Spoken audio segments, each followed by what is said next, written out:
Hello, welcome to the bookish writer. ഇന്ന് നമ്മൾ വീണ്ടും ഒരു കഥ പറയാനാണ് പോകുന്നത്. നമ്മൾ തുടങ്ങി വെച്ച അയാൾ എന്നുള്ള കഥയിലെ പാർട്ട് 2 സെക്കൻഡ് പാർട്ടിലേക്കാണ് നമ്മളിന്ന് പോകുന്നത്. അപ്പോൾ നമുക്ക് കഥയിലേക്ക് കിടക്കാം അല്ലേ? എത്ര മനോഹരമായിട്ടാണ് അയാൾ എന്നെ ചതിച്ചത്. എത്ര എളുപ്പത്തിൽ എന്നെ പറ്റിക്കാൻ പറ്റിയല്ലേ. ഞാൻ മണ്ടി ആയതുകൊണ്ട് മാത്രമാണോ? എൻ്റെ സ്നേഹം സത്യവും ആത്മാർത്ഥതയും നിറഞ്ഞതായിരുന്നില്ലേ? ഞാൻ അയാൾ അത്രമാത്രം വിശ്വസിച്ചില്ലേ? ഒരിക്കൽ പോലും അങ്ങേരെ എനിക്ക് അവിശ്വസിക്കേണ്ടി വന്നിട്ടേയില്ല. അത്രക്ക് അഭിനയ മികവ് അയാളിലുണ്ടായിരുന്നു. മറ്റാരെക്കാളും അയാളെ വിശ്വസിച്ചതും സ്നേഹിച്ചതും കൊണ്ടാവാം അയാളിലെ ഈ ഒരു സ്വഭാവം അല്ലെ ഈ വഞ്ചകനെ തിരിച്ചറിയാൻ ഞാൻ വൈകിയത്. എനിക്കതിന് സമയവും കിട്ടിയില്ല. പഠനവും അതിനിടയിൽ 3 മക്കളുടെ പ്രസവവും അവരെ നോക്കലും എല്ലാമായി ജീവിതത്തിൻ്റെ വളരെ തിരക്കേറിയ യാത്രയിലായിരുന്നല്ലോ. എന്നെ പെണ്ണ് കാണാൻ വന്നപ്പോഴാണ് ഞാൻ അയാളെ ആദ്യമായി കാണുന്നത്. പിന്നീട് നമ്മൾ പരസ്പരം ഇഷ്ടപ്പെട്ടു. അതിനെ തുടർന്ന് വീട്ടുകാർ വിവാഹം ഉറപ്പിച്ചു. അങ്ങനെ പോയി ജീവിതം. എന്തൊരു സന്തോഷം നിറഞ്ഞ നാളുകളായിരുന്നു അതൊക്കെ. അധികം പുറം ലോകം കാണാതെ ജീവിച്ച എനിക്ക് അയാൾ തുറന്നു തന്നത് വലിയൊരു ലോകമായിരുന്നു, പുതിയൊരു ലോകം. എല്ലാ സ്ഥലങ്ങളിലും കൊണ്ടുപോയി എന്തും വാങ്ങിത്തന്ന് ആഗ്രഹങ്ങൾക്കൊന്നും ഒരിക്കലും എതിര് പറഞ്ഞില്ല. വീണ്ടും വീണ്ടും എന്തും ചെയ്തു തരാൻ അയാൾ തയ്യാറായിരുന്നു. പണത്തിനൊന്നും അങ്ങനെ കണക്ക് വെക്കുന്ന ഒരു പ്രകൃതി ആയിരുന്നില്ല. ഇതിനു മുമ്പ് ജീവിതത്തിൽ ഇങ്ങനൊന്നും കിട്ടാതിരുന്നത് കൊണ്ട് തന്നെ ഇതൊക്കെ അത്ഭുതവും സന്തോഷവുമായിട്ടാണ് തോന്നിയത്. ഇതിനു മാത്രം ഭാഗ്യം ചെയ്തവളാണോ എന്ന് പോലും പലപ്പോഴും ഞാൻ ചിന്തിച്ചിട്ടുണ്ട്. എവിടെ പോവുകയാണേലും പോയി വരുന്നത് വരെ ഒരു 100 തവണ വിളിച്ച് വിവരങ്ങൾ അന്വേഷിക്കും. എവിടെ എത്തി, എന്തായി, ബസ് കയറിയോ വണ്ടി കയറിയോ എന്നൊക്കെ ചോദിച്ചും കൊണ്ട്. രാത്രി 10 മണിയായാൽ പിന്നെ ഫോൺ സ്വിച്ച് ഓഫ് ചെയ്യണം, അത് നിർബന്ധമാണ്. ഇതൊക്കെ തന്നോടുള്ള കരുതലായി മാത്രമേ കണ്ടിട്ടുള്ളൂ. അതിനപ്പുറത്തേക്കൊന്നും ചിന്തിക്കേണ്ടി വന്നിട്ടുമില്ല. ആ രീതിയിലാണ് അദ്ദേഹം തന്നെ കൊണ്ട് നടന്നിട്ടുണ്ടായിരുന്നത്. ആ സമയത്ത് സൗദിയിലായിരുന്നു അയാൾക്ക് ജോലി. 1 വർഷമോ 2 വർഷമോ കൂടുമ്പോൾ 1-2 മാസത്തേക്ക് വരും. 2 വർഷമൊന്നും എടുത്തിട്ടില്ല, അതിൻ്റെ മുന്നേ തന്നെ വരുമായിരുന്നു. ആ വരവിലും ആ 2 മാസത്തുമുള്ള ജീവിതവും കൂടുതലൊന്നും പരസ്പരം അറിയേണ്ടി വന്നിട്ടുമില്ല. ആ ഉള്ളതിൽ ഞങ്ങൾ വളരെ ഹാപ്പി ആയിരുന്നു. കോവിഡിന് ശേഷം ഗൾഫൊക്കെ നിർത്തി നാട്ടിലായപ്പോൾ തൊട്ടാണ് അയാളെ ശരിക്കും അറിഞ്ഞു തുടങ്ങിയത്.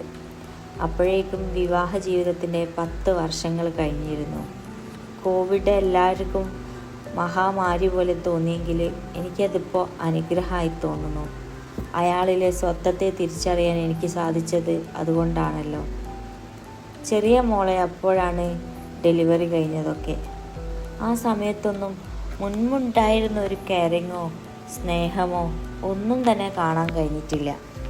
അപ്പോഴൊക്കെ വിചാരിക്കും നാട്ടിൽ ജോലിയായി, അതിൻ്റെ തിരക്ക് കൊണ്ടാണ് എന്ന്. 7ാം മാസത്തിൽ സ്കാനിങ്ങിന് പോകുമ്പോൾ ഞാൻ ഒറ്റയ്ക്കാണ് പോയത്. ഞാൻ അവിടെ നിന്നും കുറേ ആലോചിച്ച് ഒന്ന് കൂടെ വരാൻ പോലും എനിക്ക് ആരും ഇല്ലല്ലോ എന്നൊക്കെ. പക്ഷേ അദ്ദേഹത്തിന് ജോലി തിരക്കല്ലേ എന്നുള്ള ചിന്ത, അങ്ങനെ ഞാൻ സ്വയം ആശ്വസിച്ചു. സ്കാനിങ് കഴിഞ്ഞ് രാത്രിയാണ് ഞാൻ തിരിച്ച് വീട്ടിലേക്ക് പോകുന്നത്. അന്നൊക്കെ ശരിക്കും സങ്കടം തോന്നിയെങ്കിലും ജോലി തിരക്കാണല്ലോ എന്നുള്ളത് ഞാൻ സ്വയം സമാധാനിപ്പിച്ചു കൊണ്ടിരുന്നു. എൻ്റെ വീട് പോലെയൊന്നും ആയിരുന്നില്ല അവിടെ.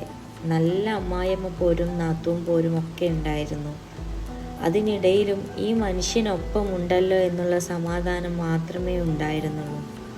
ഒറ്റ മോളായി ജീവിച്ച എനിക്ക് ആങ്ങളമാരുണ്ടെങ്കിലും അവരുടെ ഇടയിൽ ഒരു രാജകുമാരിയെ പോലെ ജീവിച്ച എനിക്ക് ഇവിടെ വളരെയധികം കഷ്ടതകൾ അനുഭവിക്കേണ്ടി വന്നിട്ടുണ്ട്. അതെല്ലാം ഞാൻ സഹിച്ചതും ക്ഷമിച്ചതുമൊക്കെ ഇയാളെ ഓർത്താണ്. ഇയാളോടുള്ള സ്നേഹം കൊണ്ട് മാത്രമാണ്.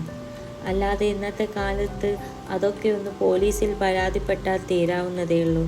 പക്ഷേ ഇദ്ദേഹത്തിനെ ഒരിക്കലും നഷ്ടപ്പെടുത്താൻ ഞാൻ തയ്യാറായിരുന്നില്ല.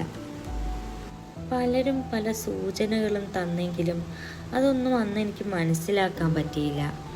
ഇയാളോടുള്ള ഭ്രാന്തമായ സ്നേഹത്തിലും വിശ്വാസത്തിലും ഞാനത് മനസ്സിലാക്കിയില്ല എന്ന് വേണം പറയാൻ. PSC പരീക്ഷയുടെ അവസാനത്തിലാണ് അയാളിലെ ചതിയനെ ഞാൻ മനസ്സിലാക്കി തുടങ്ങിയത്. PSC പരീക്ഷയ്ക്ക് പോകണമെന്നും ജോലിക്ക് കയറണമെന്നും ഞാൻ ആഗ്രഹിക്കാൻ കാരണം തന്നെ ഇദ്ദേഹം നാട്ടിൽ വന്ന് കഷ്ടപ്പെടുന്നത് കണ്ടിട്ടാണ്. PG കഴിഞ്ഞ് എനിക്ക് വിവാഹം കഴിഞ്ഞ സമയത്ത് തന്നെ ജോലിക്ക് കയറാൻ ശ്രമിക്കുകയായിരുന്നു. പക്ഷേ ജീവിതത്തിൻ്റെ മഞ്ഞളിപ്പിൽ ഞാൻ ജോലിയെക്കുറിച്ചൊന്നും ചിന്തിച്ചിട്ടില്ല.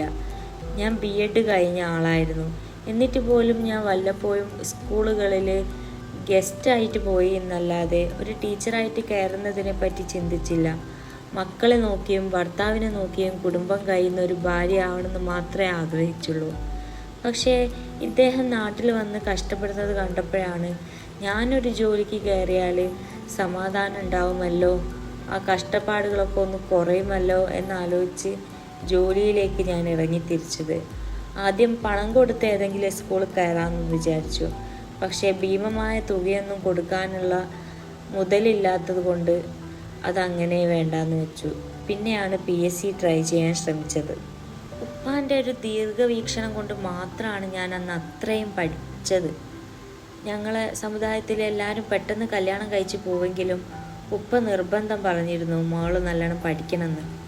വിവാഹം ഉറപ്പിച്ച സമയത്തും ഇവരോട് PG കംപ്ലീറ്റ് ആക്കാൻ അവൾ അനുവദിക്കുമോ എന്ന് ചോദിച്ചിട്ട് അവർ സമ്മതിക്കും എന്ന് പറഞ്ഞതുകൊണ്ട് മാത്രമാണ് ആ വിവാഹ ബന്ധത്തിന് നിന്നത് തന്നെ. അപ്പോഴേക്കും B.Ed കഴിഞ്ഞിട്ടാണ് ഞാൻ PGക്ക് പോകുന്നത്.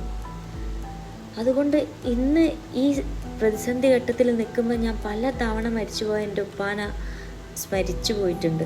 ഉപ്പാൻ്റെ ഒരു ദീർഘവീക്ഷണം കൊണ്ടാണല്ലോ ഞാൻ ഇന്നിങ്ങനെ പിടിച്ചു നിൽക്കാൻ പറ്റിയത്, ഇന്ന് ഇത്ര സ്ട്രോങ് ആയി നിൽക്കാൻ പറ്റിയത് എന്ന് ഞാൻ ചിന്തിച്ചിട്ടുണ്ട്. പലപ്പോഴും അതോർത്ത് എൻ്റെ കണ്ണ് നിറയാറുണ്ട്. 10ാം ക്ലാസ് മാത്രം വിദ്യാഭ്യാസമുള്ള ഒരാളെ വിവാഹം കഴിക്കുമ്പോൾ അവർ തന്നെ പഠിപ്പിക്കും മോളെ, നിനക്ക് ജോലി ഉണ്ടാവുമല്ലോ, അത് പോരെന്നാണ് അന്ന് എന്നോട് ഉപ്പ പറഞ്ഞത്. ഞാനും അത് ഓക്കെ പറഞ്ഞു. കാരണം ഞാൻ കൂടുതലൊന്നും അന്ന് ചിന്തിച്ചിട്ടില്ല. പിന്നെ വിവാഹം കഴിഞ്ഞ സമയത്ത് എനിക്ക് ചിന്തിക്കേണ്ടി വന്നിട്ടില്ല. കാരണം ഞാൻ അത്രയും സുഖകരമായ ജീവിതത്തിലായിരുന്നു ഉണ്ടായിരുന്നത്. എല്ലാം മാറി മറിയ നിമിഷങ്ങൾ മതിയല്ലോ. അയാളിലെ മറ്റൊരു മുഖം കാണാൻ എനിക്ക് ഫോണ് തന്നെ മതിയായിരുന്നു. എല്ലാ കാലത്തും ഒരാളെ പറ്റിക്കാൻ സാധിക്കില്ലല്ലോ. ഈശ്വരൻ അതിനൊരു അവസരം നമുക്ക് തരുമല്ലോ. പല സമയത്തും പലരും സൂചിപ്പിച്ചിട്ടും ഞാൻ അതിനെക്കുറിച്ചൊന്നും ചിന്തിച്ചിട്ടില്ല. എന്നോടങ്ങനെ ചെയ്യൂല എന്നുള്ളൊരു ഉറച്ച തീരുമാനം ഉറച്ച വിശ്വാസം എനിക്കുണ്ടായിരുന്നു. പരീക്ഷയുടെ അവസാന തയ്യാറെടുപ്പ് ആയതിനാൽ തന്നെ അതിനെപ്പറ്റിയൊന്നും കൂടുതൽ ചിന്തിക്കാൻ ഞാൻ നിന്നിട്ടില്ല. ഈ സമയത്ത് ഞാൻ തോക്കരുത് എന്ന് തന്നെയായിരുന്നു മനസ്സ് മുഴുവനും. കാരണം ഈ സമയത്ത് ഞാൻ തോറ്റുപോയാൽ ജീവിതത്തിലുടനീളം തോക്കുമെന്ന് എനിക്ക് ഉറപ്പായിരുന്നു. അതിനാൽ ഞാൻ മുഴുവൻ ചിന്തയും പരീക്ഷയിൽ അർപ്പിച്ചു. ഇനിയൊരു അവസരമുണ്ടോ എന്ന് പോലും ഉറപ്പില്ല. ഏറെ വൈകിയാണ് PSC പരീക്ഷയിലേക്ക് തന്നെ ഞാൻ എത്തുന്നത്. ദിനരാത്രങ്ങൾ നോക്കാതെ പഠിച്ചു. അങ്ങനെ പഠിച്ച് നേടിയതാണ് ഇന്നത്തെ എൻ്റെ ഈ വിജയം. എന്തോ ഒരു ദൈവഭാഗ്യത്തിന് പരീക്ഷയ്ക്ക് അപ്ലൈ ചെയ്യുന്ന സമയത്ത് ഞാൻ മറ്റൊരു ജില്ലയിലേക്കായിരുന്നു കൊടുത്തത്. അവിടെ അവസരങ്ങൾ കൂടുതൽ ഉണ്ടായിരുന്നതിനാണ് അവിടെ കൊടുത്തതെങ്കിലും ഇന്നത്തെ ഈ ജീവിത സാഹചര്യത്തിൽ അത് എത്രത്തോളം ഭാഗ്യമായി എന്ന് വേണം പറയാൻ. പരസ്ത്രീ ബന്ധത്തിൽ താല്പര്യവാനായിരുന്ന അയാളുമായി ഞാൻ ബന്ധം വേർപെടുത്താനോ മറ്റോ നിന്നില്ല. കാരണം എൻ്റെ കുട്ടികളുടെ പിതാവാണല്ലോ അവർ. ജോലി കയ്യിൽ കിട്ടിയതിന് ശേഷം ഞാൻ അയാളുമായി സംസാരിച്ചു. ഞാൻ കുട്ടികളെയും കൊണ്ട് പോവും, മറ്റൊരു ജില്ലയിലേക്കാണ് പോകുന്നത്, ഞങ്ങളുടെ ജീവിതത്തിൽ ഇനി വരരുത് എന്നും പറഞ്ഞു. അയാളിൽ ഞാൻ വിചാരിച്ച അത്ര പ്രയാസമൊന്നും ഉണ്ടായില്ല. അയാളത് ആഗ്രഹിച്ച പോലെ. അപ്പോഴേക്കും മാനസികമായൊക്കെ ഞങ്ങൾ ഒരുപാട് അകലത്തായിട്ടുണ്ടായിരുന്നു. അതുകൊണ്ടാവണം അദ്ദേഹത്തിൽ വലിയ പ്രയാസങ്ങളൊന്നും അത് ഉണ്ടാക്കാതിരുന്നത്. അന്ന് ഞാൻ അറിഞ്ഞതിനെക്കുറിച്ചും കണ്ടതിനെക്കുറിച്ചുമൊക്കെ അയാളോട് ചോദിച്ചു. അതുവരെ തമ്മാമിൽ അറിയുമെങ്കിലും ഞങ്ങൾ പരസ്പരം അതിനെപ്പറ്റി സംസാരിച്ചിട്ടുണ്ടായിരുന്നില്ല. തല താഴ്ത്തി നിന്നു എന്നല്ലാതെ മറുപടി ഒന്നും ആ ഭാഗത്ത് നിന്നും കിട്ടിയില്ല. എന്തോ എൻ്റെ കണ്ണുകൾ നിറഞ്ഞു. കണ്ണുനീർ പടർന്നിറങ്ങി. അദ്ദേഹം മുഖത്ത് നോക്കിയില്ല. അവസാനം 2-3 വാക്കുകൾ മാത്രം: വീട്ടുകാരും മക്കളും അറിയരുത്. അതായിരുന്നു അപ്പോഴും അദ്ദേഹത്തിനുള്ള പ്രയാസം. ഇല്ല എന്ന് പറഞ്ഞ് ഞാൻ എൻ്റെ യാത്രക്കൊരുങ്ങി. അപ്പോയിൻമെൻ്റ് ഓർഡർ കയ്യിൽ കിട്ടിയപ്പോൾ ഞാൻ ഒരുപാട് കരഞ്ഞുപോയി. ദൈവമെങ്കിലും എൻ്റെ കൂടെ നിന്നല്ലോ, അത് മതി, അത് മാത്രം മതി എന്നായിരുന്നു എനിക്ക്. ഇന്ന് അയാൾ അവിടെയും ഞാൻ ഇവിടെയുമാണ്. ജോലി കാരണം പിരിഞ്ഞു നിൽക്കുന്നു എന്നേ എല്ലാവർക്കും അറിയുള്ളൂ. അത്ര തന്നെ അറിയിച്ചിട്ടുമുള്ളൂ. കൂടുതൽ മറ്റുള്ളവരെ അറിയിച്ചിട്ട് എന്താണ് കാര്യം? സ്വന്തം എന്ന് പറയാനുള്ളത് ആങ്ങളമാരാണ്. അവരവരുടെ കുടുംബവുമായി അവരുടെ പാട് നോക്കി ജീവിക്കുന്നു. വെറുതെ അറിയിച്ച് അവരെ കൂടെ വിഷമിപ്പിച്ച് പ്രയാസപ്പെടുത്തുന്നത് എന്തിനാണ്? അവരെന്ത് ചെയ്യാനാ? വല്ലപ്പോഴുമുള്ള ഒരു ഒത്തുകൂടലിൻ്റെ സമയത്ത് അപ്പോൾ അളിയൻ എന്തേ എന്ന് ചോദിക്കും. അപ്പോൾ എന്തേലൊക്കെ പറഞ്ഞു ഒഴിയാം. അല്ലെങ്കിലും പൊതുവെ എൻ്റെ വീട്ടിലൊന്നും വരാറേയില്ല. എപ്പോഴും ജോലി തിരക്ക് എന്ന് പറയും. ആദ്യമൊക്കെ ഞാനും വിചാരിച്ചത് ശരിക്കും ജോലി തിരക്കായിരുന്നു എന്നാണ്. പിന്നെ അല്ലേ ഈ ജോലിയുടെ പിന്നാമ്പുറത്ത് എന്താണ് നടക്കുന്നത് എന്ന് മനസ്സിലായത്. എന്താണ് എന്ന് എനിക്കല്ലേ അറിയുള്ളൂ. കാമുകിമാരുമായിട്ടുള്ള സല്ലാപത്തേക്കാൾ വലുതല്ലല്ലോ അങ്ങേർക്ക് എൻ്റെ കുടുംബവും കുടുംബത്തിലെ പരിപാടികളൊന്നും. ഇനി മുന്നോട്ടൊന്നും നോക്കാനില്ല. കയ്യിൽ നല്ലൊരു ജോലിയുണ്ട്. മക്കളിപ്പോൾ ഇവിടുത്തെ സ്കൂളിൽ പഠിക്കുന്നു. തൽക്കാലം ഇപ്പോൾ ഇവിടെ ഒരു വാടക വീട്ടിലാണ്. അത് കുഴപ്പമില്ല. ഇപ്പോഴുള്ള ജീവിതത്തിൽ എനിക്ക് സംതൃപ്തിയുണ്ട്, സമാധാനമുണ്ട്. അയാളെ വെറുക്കുന്നുവോ എന്ന് ചോദിച്ചാൽ എനിക്ക് അറിയില്ല. എനിക്ക് വെറുക്കാനാവുമോ? എവിടെയൊക്കെ എന്നിൽ കുറവുണ്ടായത് കൊണ്ടാണോ അയാൾ മറ്റ് സ്ത്രീകളിൽ സന്തോഷം കണ്ടെത്താൻ തുടങ്ങിയത്? എന്നിൽ എവിടെയൊക്കെ തെറ്റുപറ്റിപ്പോയോ? അറിയില്ല. അതുകൊണ്ട് അയാളെക്കുറിച്ച് ഓർക്കുമ്പോൾ എനിക്ക് വെറുപ്പില്ല. പക്ഷേ മരവിപ്പാണ്. മനസ്സ് മുഴുവനും ഒരു തണുത്ത മരവിപ്പ്. ആ മരവിപ്പ് അങ്ങനെ തന്നെ കിടക്കട്ടെ. ആ മരവിപ്പ് എന്നെ കൂടുതൽ ശക്തിയാക്കട്ടെ. ഈ സ്ത്രീ സമൂഹത്തിന് ഞാനും ഒരു പ്രചോദനമാവട്ടെ. അയാളെപ്പോലെയുള്ള ചതിയന്മാരിൽ നിന്നും എല്ലാ സ്ത്രീകളും രക്ഷപ്പെടട്ടെ.